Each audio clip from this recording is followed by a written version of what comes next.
dia, lahir anaknya, dianjurkan kita memotong kambing. Untuk apa? Mengundang tetangga. Ini yang diundang orang-orang jauh. Nggak, tetangga kita diundang makan bersama. Idul Fitri dibuatkan acara halal bihalal. Supaya apa? Supaya ada pertemuan-pertemuan.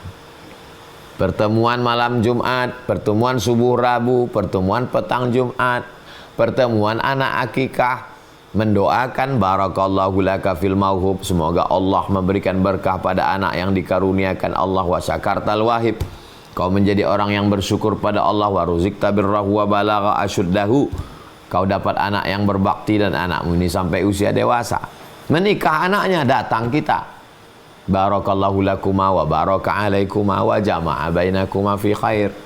Sakit dia, kita jenguk, u'izuka bi kalimatillahi tammati min kulli syaitani wa hammah wa min kulli ainin lamah. Ya Syafi, engkau yang maha menyembuhkan.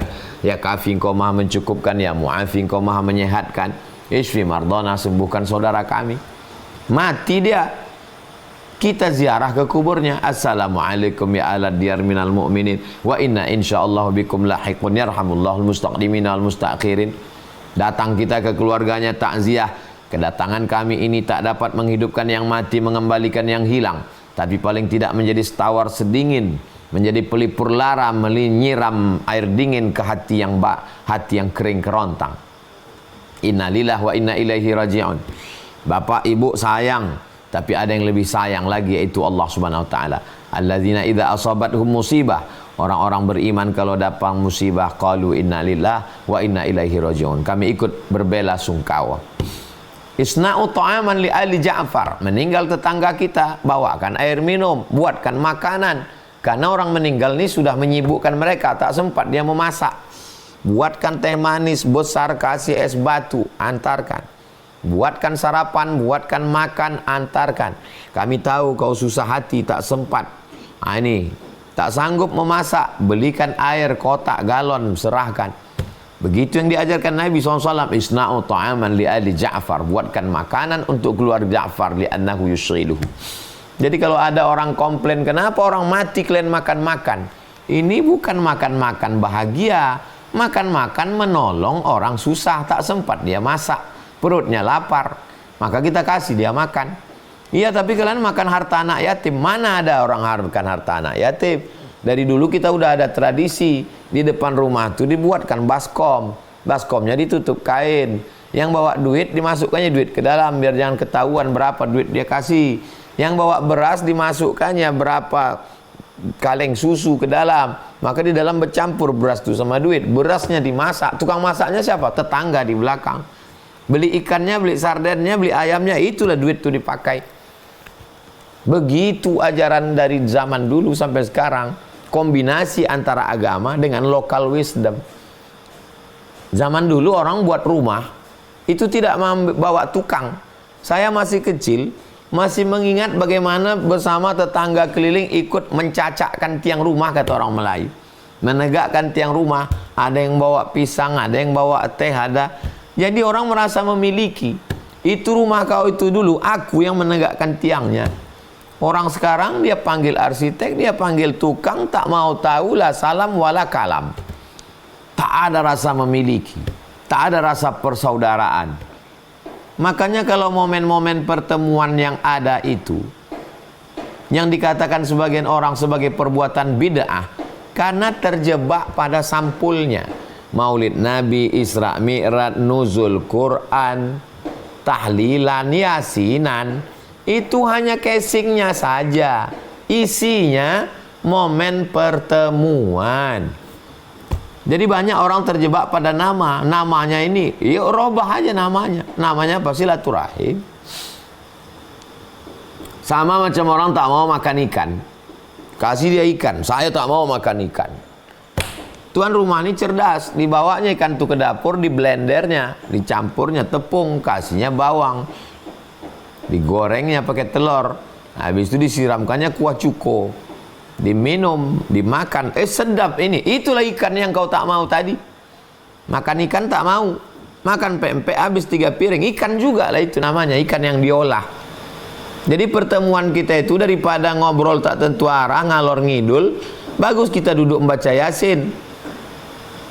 Kenapa bid'ah pula? Apa salahnya orang baca Quran? Yasin itu bagian dari Quran. Habis itu kata sambutan, ngobrol apa kabar, say hello, kenal lah, terjalinlah semuanya. Jadi kalau ini kita laksanakan, maka insya Allah sholat berjamaah, pengajian, bertatap muka. Jadi semakin canggih alat komunikasi. Zaman dulu di kampung gelap, tak ada listrik, tapi orang kenal. Sekarang terang benderang, orang tak kenal. Kenapa? Karena tak ada pertemuan, tak ada perjumpaan. Berjumpa di medsos lain waktu jumpa aslinya. Di medsos muda betul, pas asli tua, tak sama bentuknya. Karena medsos tidak bisa mewakili kehidupan yang nyata. Bahwa kita berhubungan melalui alat komunikasi, melalui grup WhatsApp, oke, tidak salah. Tapi jangan tinggalkan yang offline. Jangan hanya terpaku kepada online. Maka pertemuan, persahabatan, sampai puncaknya kata Nabi, almar'u ma'aman ahab. Orang akan bersama dengan siapa yang dia cintai. Bagaimana kalau tetangga kita itu tak Islam? Dalam kitab Sa'ah wa Sa'ah, ditulis oleh Abu Amr al-Misri, diterjemahkan dalam bahasa Indonesia, judulnya Semua Ada Saatnya. Seorang ulama dari kalangan tabi'in namanya Al-Imam Al-Hasan Al-Basri dari kota Basrah, Irak. Dia sakit, tak keluar-keluar rumah. Datang tetangganya menjenguk. Tetangganya ini tak Islam. Kata tetangganya, mana Hasan Al-Basri? Dia di kamar. Masuk tetangganya itu ke kamar. Ditengoknya di kamar itu ada baskom menampung air dari atas. Rumah tetangganya ini di atas. Hasan Basri, ya. Itu apa itu yang di atas itu? Bocor, kata Imam Hasan Al-Basri. Bocor apa? Tak tahu, ku tampung airnya. Sudah berapa lama kau menampung air ini? Sudah isyrina sana, 20 tahun sudah aku menampung air. Kata tetangganya, itu WC ku itu Hasan Basri. Kau tak pernah komplain sama sekali. Aku tak tahu, kata Imam Hasan Basri. Pokoknya aku tampung. Apa yang mengajarkan engkau menjadi orang baik ini? Islam. Ini agama Islam itu, ya. Saksikanlah wahai Imam Al-Hasan Al-Basri. Asyhadu an la ilaha illallah wa asyhadu anna Muhammadar Rasulullah. Masuk Islam tetangga itu gara-gara kelembutan. Bukan Imam Al-Hasan Al-Basri menceramahi dia tiap hari datang ngajak masuk Islam, enggak. Dengan akhlaknya itu tertawan hatinya masuk Islam. Sekarang berapa banyak tetangga kita tak tertarik masuk Islam gara-gara menengok kita orang Islam. Salah parkir sikit aja di depan pagar, mengamuk keluar kebun binatang. Katanya Islam itu rahmatan lil alamin. Katanya Nabi Muhammad itu baik. Aku menengok tetanggaku inilah tak jadi aku masuk Islam, Pak Ustadz. Kalau ku dengar ceramah tuh baik kali Islam ini. Al-Islamu mahjubun bil muslimin. Orang Islam ini terdinding gara-gara orang Islam. Agama Islam ini terhijab gara-gara orang Islam. Agama Islam ini bagus, mengajarkan hubungan pada tetangga baik. Tapi bintang iklannya tak menarik. Alhamdulillah tema kita malam ini adalah tetanggamu adalah surgamu. Karena kalau tidak baik kepada tetangga, melayang surga, berubah menjadi neraka gara-gara zalim, aniaya kepada tetangga. Saya Abdul Somad hanya sekedar berusaha, belum sempurna. Ke depan mudah-mudahan dengan kajian malam ini kita menjadi lebih baik. Sebagaimana biasa, jam 20.40 itu kita serahkan kembali ke Bang Alvin Firdaus. Itu yang dapat saya sampaikan pada kesempatan kali ini. Bang Alvin Firdaus, saya serahkan untuk dialog interaktif. Terima kasih. Wassalamualaikum warahmatullahi wabarakatuh. Waalaikumsalam warahmatullahi wabarakatuh. Masya Allah, lugas, lengkap, padat. Mudah-mudahan masyarakat bisa menyimak apa yang menjadi poin-poin tentang bab tetangga ini. Insyaallah kita akan lanjut ke sesi berikutnya, Kakak Bunda. Di sesi tanya jawab ini kurang lebih nanti ada beberapa jamaah yang kami persilahkan ya untuk bisa tanya jawab langsung.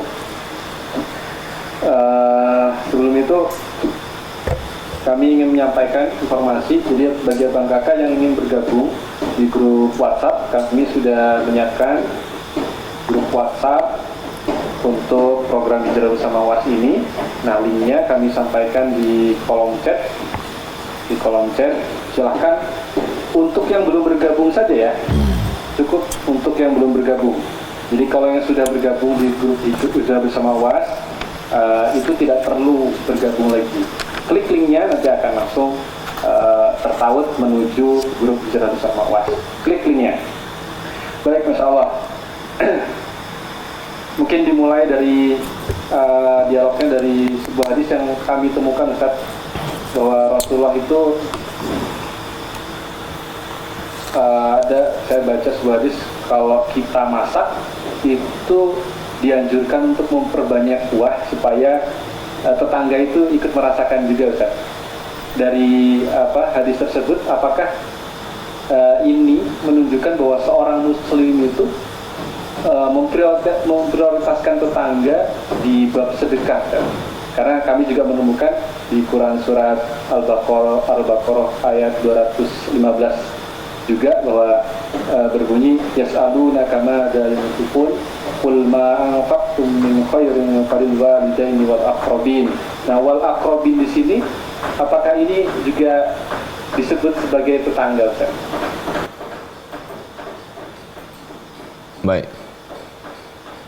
Idza tabakhta, kalau engkau memasak, fa'aktsir ma'aha, banyakkanlah kuahnya. Kenapa banyakkan kuah? Karena susah sampai di Madinah, miskin. Andai kau masak kuah pun banyakkan kuah. Ittaqin nar walau bisyiqqi tamrah. Kalau kau punya sebiji kurma, maka sebelah, bisyiqqi, kau belah dua, sebelah ke mulutmu, sebelah ke saudara. Artinya semua mengisyaratkan kepada berbagi. Wajaruhu ila jambihi ja'i'un, tetangganya kelaparan, imannya tak diakui. Disuruh memasak, lebihkan kuah. Untuk siapa? Bagi kepada tetangga. Wal aqrabin, walizil qurba, kerabat. Wal jari zil qurba, tetangga yang ada hubungan kerabat. Qurba, aqrabin dari kata qarib, dekat. Dekat apa? Dekat hubungan kekerabatan. Sedangkan tetangga disebut dengan jar. Ada tetangga yang kerabat, ada tetangga yang tidak kerabat. Mana yang lebih dekat? Tetangga yang kerabat. Karena dua-duanya dapat tetangganya, dapat kerabatnya. Untuk apa? Untuk berbagi, tolong menolong. Tolong menolong itu ada dua. Tolong menolong dengan materi, beras, makanan, minyak, pakaian. Tolong menolong non materi, nasihat, sumbang saran. Maka selalu disebut terima kasih atas partisipasi material dan moral. Material, materi, benda. Moral, moral, akhlak. Kalau kita mampu buat baiklah dengan harta. Tak mampu buat baik dengan harta, maka dengan tenaga. Tak sanggup dengan tenaga, tahan diri untuk tidak menyakiti. Kalau menahan diri untuk tidak menyakiti pun tak bisa, maka habislah sudah usaha kita untuk berbuat baik. Kalau menahan diri itu kan tak ada yang keluar. Duit tak keluar, nasihat cakap tak keluar. Hanya menahan diri untuk tidak menganiaya orang lain. Demikian Bang Alvin. Wallahu a'lam.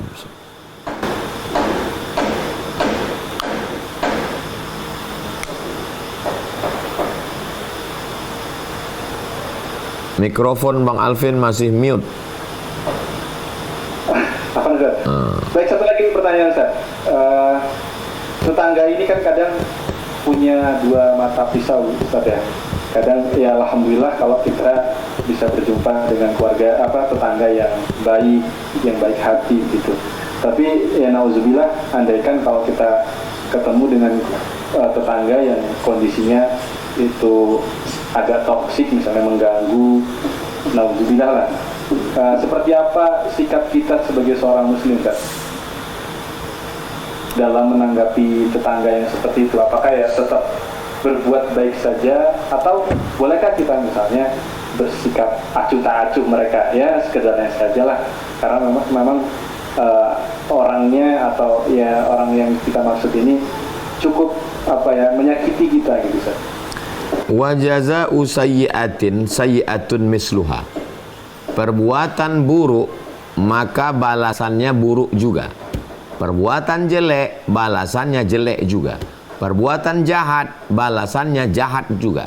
Buruk balas buruk, jahat balas jahat. Faman afa wa aslah